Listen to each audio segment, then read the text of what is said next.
Hello everybody, welcome to vision WBCS। তো আমাদের যে মিসেলিনিয়াস পরীক্ষাকে সামনে রেখে সাহিত্য এবং সংস্কৃতির ক্লাস আমি তোমাদেরকে করাচ্ছিলাম।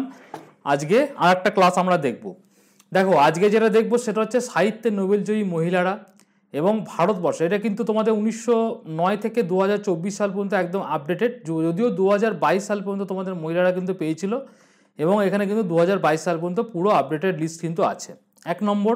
দু নম্বর হচ্ছে আমি কিন্তু এখানে তোমাদের ভারতবর্ষের বিভিন্ন ক্ষেত্রে যারা নোবেল প্রাইজ পেয়েছিল, যেমন শান্তিতে পেয়েছিল, পদার্থবিদ্যায় পেয়েছিল, চিকিৎসায় পেয়েছিল, সেটার লিস্টটা কিন্তু আমি ইনক্লুড করে দিয়েছি। তার মানে তোমার এখানে সাহিত্য, মহিলা প্লাস আমাদের ভারতবর্ষে যারা যারা নোবেল এখনো পর্যন্ত পেয়েছে সমস্তটা, মানে একটা ক্লাসের মধ্যে আমি ইনক্লুড করে দিই, যাতে তোমাদের কিন্তু যে কন্টেন্ট সেটা কিন্তু অনেকটা বেশি তোমরা পেয়ে যাও। এবং এই কন্টেন্ট কিন্তু একদম প্রিমিয়াম লেভেলের কন্টেন্ট তোমাদের দিচ্ছি ভিশন WBCS এর তরফ থেকে। পশ্চিমবঙ্গে আমার মনে হয় না কোনো চ্যানেল তোমাদেরকে এতটা ডিটেলে ক্লাস কিন্তু করাচ্ছে এই সেগমেন্টে। আমি মিসলেনিয়াস পরীক্ষায় তোমাদের বলতে পারি 15 থেকে 17খানা কোশ্চেন কিন্তু এই সেগমেন্টে কিন্তু আসবে, মানে ইনটু করে 2 তুমি করে দাও, অ্যাপ্রক্সিমেটলি 30 মার্কসের কোশ্চেন কিন্তু এখান থেকে তুমি পাবে। আর আমি তোমাদের মোটামুটি পরীক্ষা আমাদের যেটা শোনা যাচ্ছে যে 28 জুলাই হতে পারে 2024-এ, এটা কিন্তু কোনো অফিসিয়াল নয়, আনঅফিসিয়ালি কিন্তু বিভিন্ন পেপারে কিন্তু বলা হচ্ছে যে এই ডেটে কিন্তু তোমাদের মিসলেনিয়াস প্রি পরীক্ষা হতে পারে। তো আমি তোমাদের 30 জুন পর্যন্ত টাইম নিচ্ছি। 30 জুন মানে পরীক্ষার আমি মোটামুটি 3 সপ্তাহ আগে এই টোটাল এন্টায়ার কোর্সটাকে আমি কমপ্লিট করিয়ে দেবো। আজকে আমাদের 8 নম্বর ক্লাস চলছে। সমস্ত ক্লাসগুলো কিন্তু আমি প্লেলিস্ট করে দিয়েছি, একটা প্লেলিস্টের লিঙ্ক আমি ভিডিওর ডেসক্রিপশন সেকশনে দিয়ে রেখেছি, ঠিক আছে। এবার হচ্ছে তোমাদের ঘটনা থাকে দাদা, তোমাদের এই যে ক্লাসগুলো করেছি 1 থেকে 8 পর্যন্ত আমাদের যতগুলো ক্লাস হয়েছে, এই ক্লাসের পিডিএফগুলো আমাদের চাই, কারণ এগুলো থেকে আমরা রিভিশন করবো, কারণ আমরা ভিডিও অনেক সময় দেখে উঠতে পারি না, বা এক জায়গায় তোমার পিডিএফগুলো থাকলে পরে পড়তে সুবিধা হয়। তো আমাদের ভিশন কম্পিটিটিভ এক্সামিনেশন যে অ্যাপটা আছে, সেই অ্যাপের যে WBPSC সেকশন রয়েছে, সেখানে আমি পরপর ক্লাসগুলো আপডেট করে দিচ্ছি, পিডিএফগুলো তোমরা ডাউনলোড করে নিও। অ্যাপের লিঙ্ক আমি এই ভিডিওর ডেসক্রিপশন সেকশনে দিয়ে রেখেছি। ওকে, একটা জিনিস তোমাদের বলে রাখি ক্লাস শুরু হওয়ার আগে, এখানে কিন্তু সাহিত্যে নোবেলজয়ী প্রথম মহিলাদের কথা কিন্তু আমাদের এখানে পড়ছি, এবং এই প্রথম যেটা শুরু হয়েছিল সেটা 1909 থেকে, এবং লাস্ট যিনি পেয়েছিলেন সেটা হচ্ছে 2022 সালে। তাহলে তোমাদের এখান থেকে একটা কোশ্চেন এসে যাচ্ছে যে সাহিত্যে নোবেল প্রথম কোন বছর পেয়েছিল, মহিলারা কোন বছর পেয়েছিল, সেটা হবে 1909 সালে। এবং প্রথম এখনো পর্যন্ত সাহিত্যে তোমাদের নোবেল 17 জন মহিলা পেয়েছে, ঠিক আছে। এটা একটা ইম্পর্টেন্ট ইনফো, এটা কিন্তু তোমরা কিন্তু ভালো করে নোট ডাউন করে রাখবে। আর প্রথম যিনি নোবেল পেয়েছিলেন নারী, তার নাম হচ্ছে সুইডেনের সেলমা রেগার্ডলেফ। 1909 সালে তিনি কিন্তু পেয়েছিলেন। কিসের জন্য পেয়েছিলেন সেটা আমি পরবর্তীতে তোমাদের ক্ষেত্রে আসছি। এবং রিসেন্ট একদম পুরো 2022-এ যিনি ছিলেন নোবেলজয়ী নারী, তিনি হচ্ছেন ফ্রান্সের অ্যানি এরোনা। তিনি কবে পেয়েছিলেন? তিনি পেয়েছিলেন কিন্তু 2022 সালে। এটা কিন্তু একটু নোট ডাউন করে রাখবে তোমরা যেখানে খাতায় নোট বানাচ্ছ সেখানটাতে। এবার চলে আসি আমাদের সাহিত্য নোবেল যে পেয়েছিলেন বিজয়ী মহিলাদের লিস্ট, এক এক করে আমরা দেখব। প্রথমে একদম ইয়ার ওয়াইজ ক্রোনোলজিক্যাল ইভেন্টে আমরা দেখব, এবং উল্লেখযোগ্য কি কি রচনা ছিল সেটা দেখব, এবং এই রচনার প্রকাশকালটাও আমরা দেখব। তো প্রথম যিনি পেয়েছিলেন সেটা হচ্ছে সাহিত্যের নোবেল মহিলা, সেটা হচ্ছে সেলমা ওটিলা লেফার্ডলজ। তিনি কিন্তু পেয়েছিলেন প্রথম, এটা কিন্তু মনে রাখবে, ঠিক আছে। যেহেতু উনি প্রথম পেয়েছিলেন সেই জন্য কিন্তু আমাদের কিন্তু এটা ইম্পর্টেন্ট হয়ে যায়। এবং তিনি কত সালে পেয়েছিলেন? 1909 খ্রিস্টাব্দে পেয়েছিলেন। তিনি কোথাকার নাগরিক? তিনি সুইডেনের নাগরিক ছিলেন। কিসের জন্য পেয়েছিলেন? সেটি পেয়েছিলেন দ্য ওয়ান্ডারফুল অ্যাডভেঞ্চার্স অফ নীল, এটার জন্য তিনি পেয়েছিলেন। কত সালে প্রকাশকাল ছিল? 1906-এ প্রকাশ করেছিল। কিন্তু তিনি কিন্তু সাহিত্যে নোবেল পেয়েছিল কত সালে? সেটা হচ্ছে 1909, মানে তার প্রকাশের 3 বছর পর। এইটা কিন্তু মনে রাখবে, ঠিক আছে। এরপর চলে আসি আমরা গ্রাজিয়া ডেলেড্ডা। তিনি কোথাকার? তিনি হচ্ছেন 1926 সালে নোবেল পেয়েছিলেন। তিনি ইতালি থেকে বিলং করেন, এবং তিনি কোন রচনার জন্য পেয়েছিলেন? সেটা হচ্ছে লা মার্দে, ঠিক আছে। 1920 সালে এর প্রকাশকাল ছিল। এরপর হচ্ছে স্ট্রিগ রিড আনস্টেড। তিনি কোথায় কত সালে পেয়েছিলেন? 1928 খ্রিস্টাব্দে তিনি পেয়েছিলেন। তিনি নরওয়ের বাসিন্দা ছিলেন, এবং তিনি কিসের জন্য পেয়েছিলেন? ক্রিস্টিন লভারস্টাইনস ডেড, এটার জন্য তিনি কিন্তু পেয়েছিলেন, ঠিক আছে। এরপর চলে আসো তোমাদের নেক্সট যে মহিলা সাহিত্যিক, তিনি হচ্ছেন পার্ল এস বক, ঠিক আছে। তিনি সালে কিন্তু এই নোবেল প্রাইজ পেয়েছিলেন। কোথাকার থেকে বিলং করেন? তিনি কিন্তু আমেরিকা থেকে বিলং করছেন। দ্য গোড আর্থ এটার জন্য তিনি কিন্তু পেয়েছিলেন। ঠিক আছে, তার যে প্রকাশকাল ছিল সেটা হচ্ছে 1931 এবং তিনি পেয়েছিলেন কত সালে? 1938-এ। এগুলো কিন্তু মনে রাখবে, এগুলো কিন্তু বারবার রিভিশন করবে। আমি তোমাদের প্রত্যেকটা ক্লাসেই বলছি, আমি বিশেষ করে ফরেন অথর এবং ফরেন পার্টটা আগে কমপ্লিট করে দিচ্ছি, কারণ এটা খুব ট্রিকি এবং তোমাদের এটা পড়ে রিভাইজ করতে হবে, তাই জন্য আমি এই পোর্শনটা আগে করিয়ে দিচ্ছি। এরপর চলে আসো গ্যাব্রিয়েলা মিস্ট্রাল। তিনি হচ্ছেন 1945 খ্রিস্টাব্দে কিন্তু নোবেল পেয়েছিলেন। তিনি কোত্থেকে বিলং করেন? তিনি চিলি থেকে বিলং করেন। তিনি ডেসেপেয়ার এটার জন্য কিন্তু তিনি পেয়েছিলেন। তার প্রকাশকাল ছিল 1922। ঠিক আছে, মনে রাখবে ভালো করে।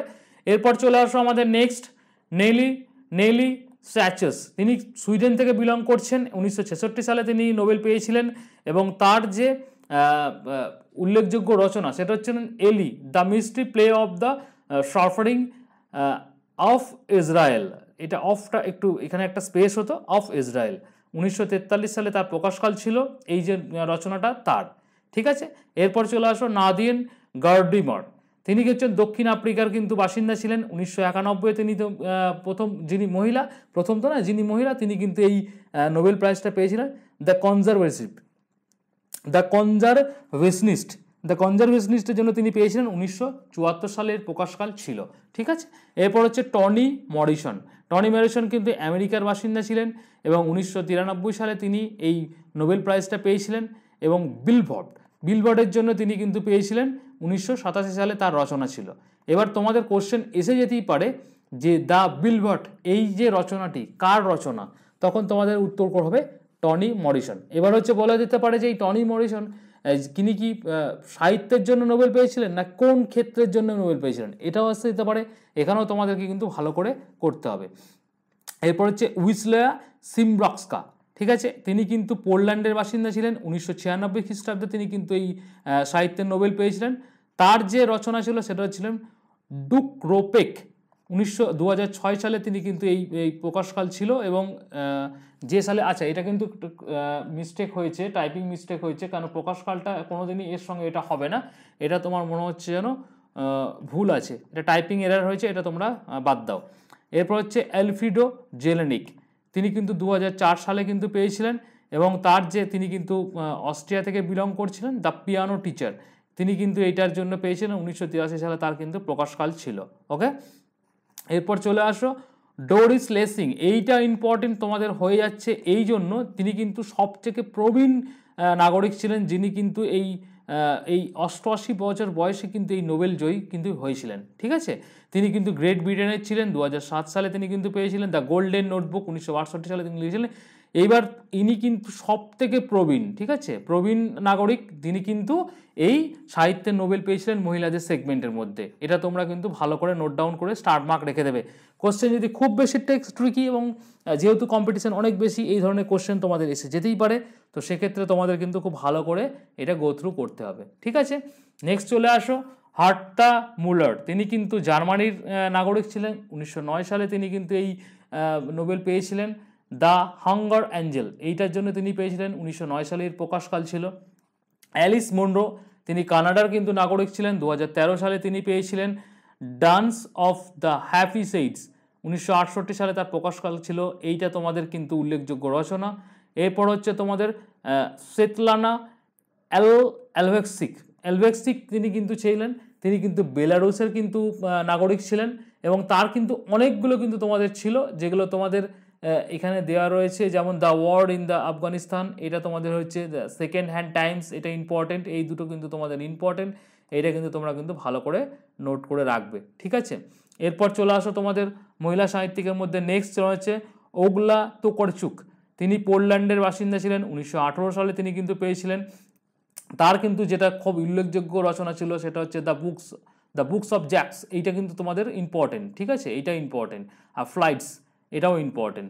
এরপর চলে আসো এটা লুইসে হয়ে গেছে, এটা লুইস গ্লিক তিনি কিন্তু আমেরিকা থেকে বিলং করছেন। 2020 সালে তার কিন্তু যেটা রয়েছে দ্য টেম্পার অফ আর্চিলস, এটা দ্য ওয়াইল্ড আইরিস, এই দুটোর জন্য তিনি কিন্তু ফেমাস, উল্লেখযোগ্য রচনা তার কিন্তু ছিল।